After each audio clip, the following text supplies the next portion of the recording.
Ladies and gentlemen, boys and girls, children of all ages, Town Square Media and 106.1 KISS FM proudly bring to you your podcast champions of the world.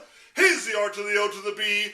I'm STEVE. We are your hosts with the most, bringing you everything wrestling related from post to post. That's right. Nothing gets me charged up like that intro. I love the live version. Steve, we are on the road to WrestleMania. It is right at the end of the road, as they call it. Yeah, we've taken the exit off the road, right? We're right there. We are not far at all. WrestleMania is Sunday. The Go Home Raw show happened just last night, and I'm full of thoughts about it. Did you watch the show? I did watch the show. I have to say, there wasn't a lot to talk about. Not a lot positive anyway, at least outside of the first, commercial break. Yeah. Outside of that, after that first commercial break, things really started to go downhill. But I want to spend some time talking about the opening segment. What did you think about Shane and Undertaker?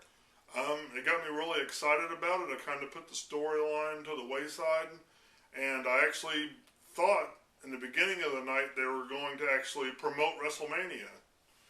Okay, while I don't want to come off as negative on the opening segment. I did like it. Yeah. I did think it was a highlight of the show, and that dive will be remembered for years and years to come because it will be shown in highlight reels, and rightfully so. It was a stupendous act of athleticism, and like watching that jump, it seemed farther than ever had seemed to me before, and I liked watching that.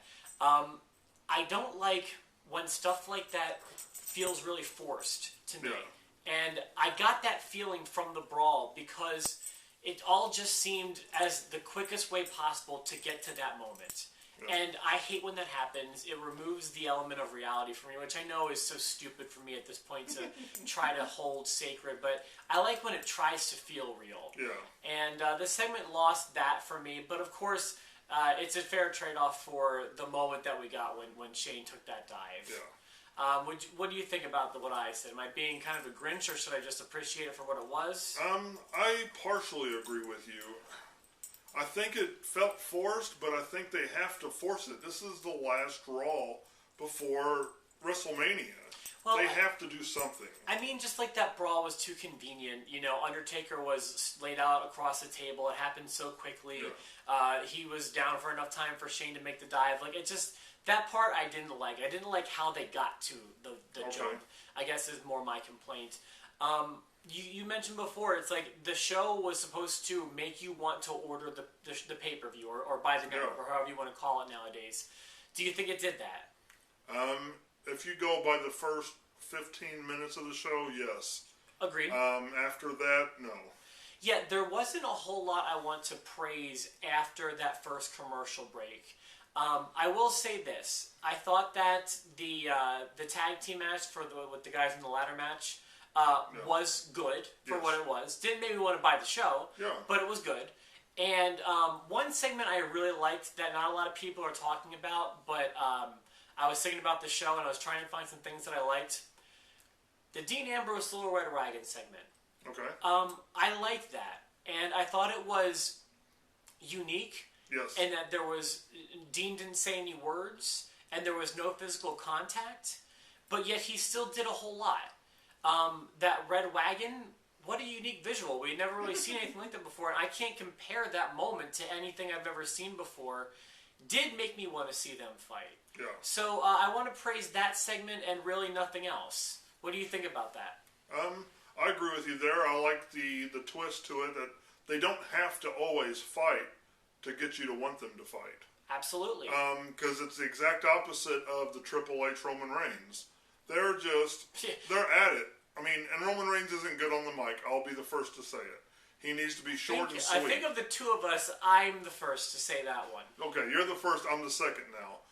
But they are just, we're going to fight so much to make you want to see us fight so much. And I don't understand that thinking either. It's the opposite of Brock and Dean in that the more words they say, the less I want to see them fight. So yeah, I feel like this is a very, very anticlimactic build to WrestleMania this year. How much did injuries and setbacks affect this year's road to WrestleMania in your opinion? I will say it probably changed at least 50% of their original program. I think dramatically injuries changed this show. And also, another thing I was considering is, do you think maybe a lighter schedule, at least in the first quarter of the year, could benefit the company, or is that a mistake? Because look at what's transpired over the past few months and the people they've lost to injuries, the impact it's had on the show. I mean, they tour so much, they never get a break. Maybe a resolution I was thinking of could be a light schedule between Rumble and Mania. Yeah. Maybe just have the guys do TV between those times or something like that, because you got Luke Harper going down in a dark match of all things, like a match that really didn't need to happen after a Philadelphia crowd was already satisfied from a Raw and a Superstars taping or whatever they get with their Raw. It's like they don't need a dark match, and you're losing guys at these house shows. Miz is getting injured at house shows. It's like how sometimes they might be doing more harm than good with these. Yeah, I think year-round they need a lighter schedule. I mean, Seth Rollins and Cesaro, they happened before the beginning of the year. Yeah, and I don't know, it's just something I was thinking about, is maybe sometimes all these dark shows and dark matches maybe are doing more harm than good. Just a thought. I know it would affect the bottom line negatively, but it could be beneficial in the long run. Yeah. I'm still excited for WrestleMania. I'm not going to pretend like I'm not. Yeah. It is one of the least excited I've been for a WrestleMania in a long time. Going into it, I feel like the card looks weaker than most WrestleMania cards or whatever. But it's the granddaddy of them all. It's the biggest night of wrestling. Yeah, I don't think the card looks weak. I think they're built up and they're selling. I'm selling WrestleMania to myself as a fan. Yeah. I'm sitting here telling myself, I'm going to see the street fight. I'm going to see the Hell in the Cell.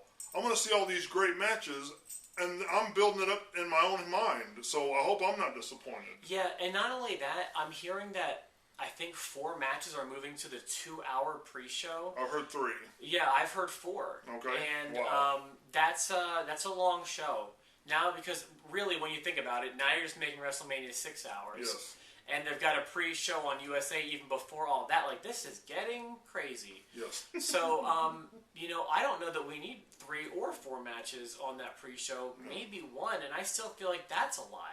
Yeah. A 2-hour pre-show feels like a lot, especially when you have all this content on the network week of. Yes. So, that's what I think about what's going into after the go-home show to WrestleMania. Did I leave anything out? Is there anything you wanted to mention?